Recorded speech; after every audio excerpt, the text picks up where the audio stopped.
Hey Charger fans, my name is David Agranoff, and I'm taking the I Love the Chargers letter challenge. I'm going to be challenging you, but I wanted to take a second to read my letter so everyone can get an idea of what I'm doing. My letter is addressed to John and A.G. Spanos. Dear John and A.G. Spanos, my name is David Agranoff. I'm co-founder of Save Our Bolts.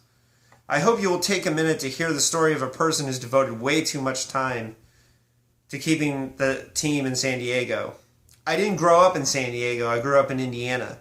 When I was little, we didn't have an NFL team, but my parents were sports fans and season ticket holders for Indiana college basketball and football.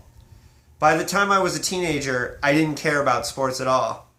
I was into music and movies, and I started a career path that led me to becoming a novelist.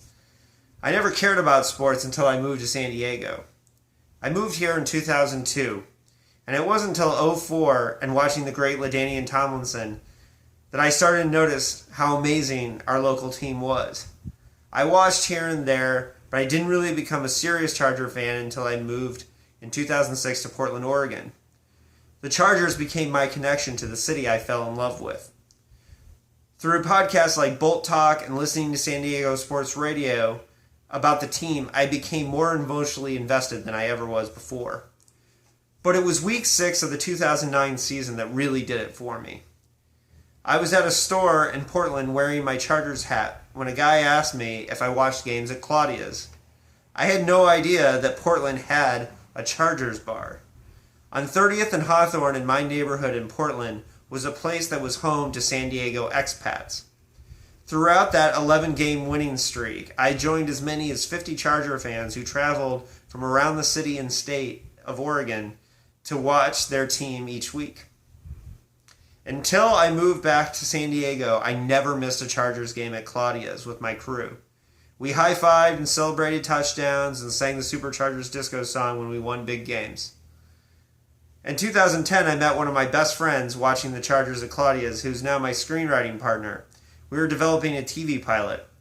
We met because of the Chargers. I have made friends for life because of this team. I love the Chargers because of that feeling I get on every first down, touchdown, or sack.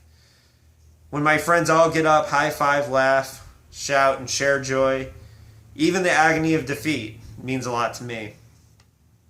After moving back to San Diego and going to games and training camp, I went to the blood drive, and I saw the amazing spirit that the team brings.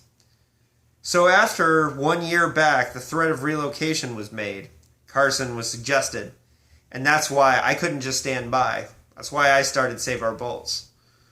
My personal history with the team is short, but I went back and learned the story of the San Diego Chargers. Reading Ron Jaworski's book that has 2 amazing chapters on the history of the team. I watched YouTube videos of games from the 80s and 90s, and I learned the history. I was there at the end of the season. What 4-12 team has ever been greeted by 300 cheering fans? I saw players leaving with smiles on their faces. That taught me a lot. It taught me about what 50 years of loyalty in action means. Something this team will never see up Interstate 5. I love this city. I love this team, but they are linked together. Don't break that link and work with us to find a solution. Thank you for your time. David Agranoff. So, I'm challenging you, Charger fans. Write your own letter. Address it to the Chargers. Right? And you can get their address on their website, but that's it right there. And I want you to send a letter just like I'm doing. You actually got to get a stamp or a stamped envelope. Cost me 62 cents. It doesn't cost a lot. But it can send a strong message to the team to stay in San Diego. Thank you.